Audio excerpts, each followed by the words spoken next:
Olá, continuando a nossa série sobre licitações, entrevistando o Dr. Lucas Rocha Furtado, que é Procurador-Geral do Ministério Público do Tribunal de Contas da União, ele que nos fala sempre sobre os trâmites, os detalhes das licitações, essa produção do Instituto Legislativo Brasileiro.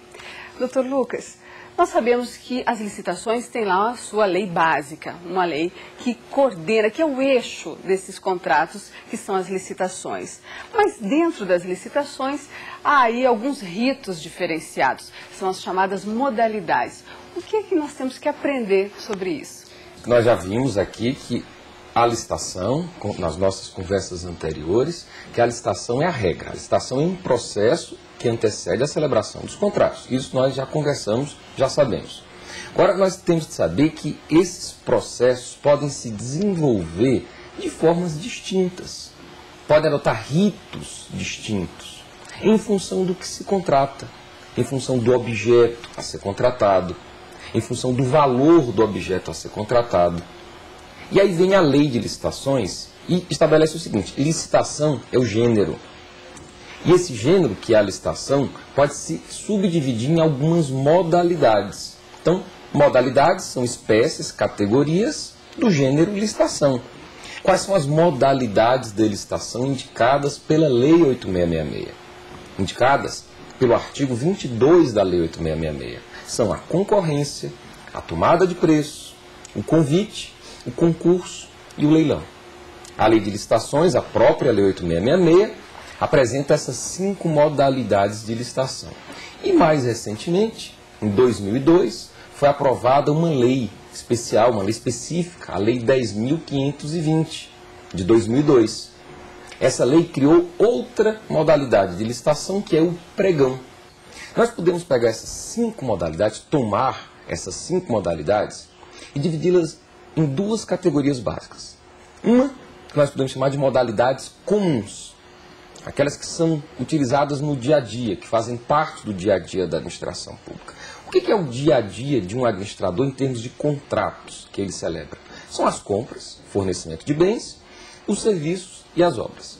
Se o administrador público, como regra, não é isso, necessita adquirir um bem, contratar a prestação de um serviço, uma obra, ele vai utilizar ou concorrência, ou tomada de preços, ou convite. Para compra de bens, prestação de serviços, execução de obras, uma dessas 3 modalidades é a indicada. E a diferença ou o critério para indicar entre uma ou outra é o valor do contrato. Concorrência é modalidade de licitação indicada para grandes contratos.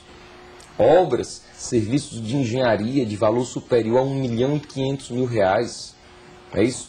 Fornecimento de bens ou serviços que não sejam de engenharia de valor superior a R$650.000.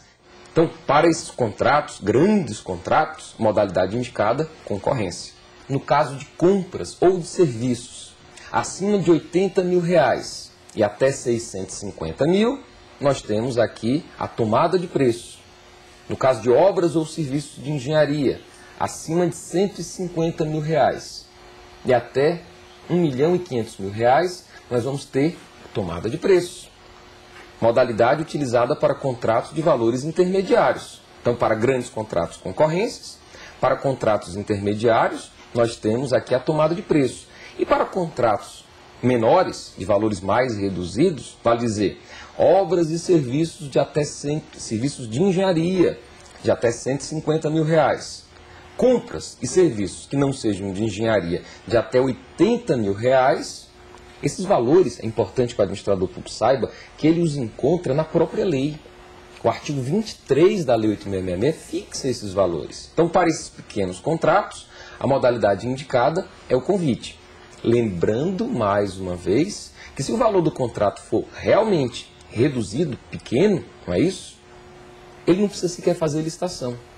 Alguém que já conhece o pregão pode se perguntar, e o pregão?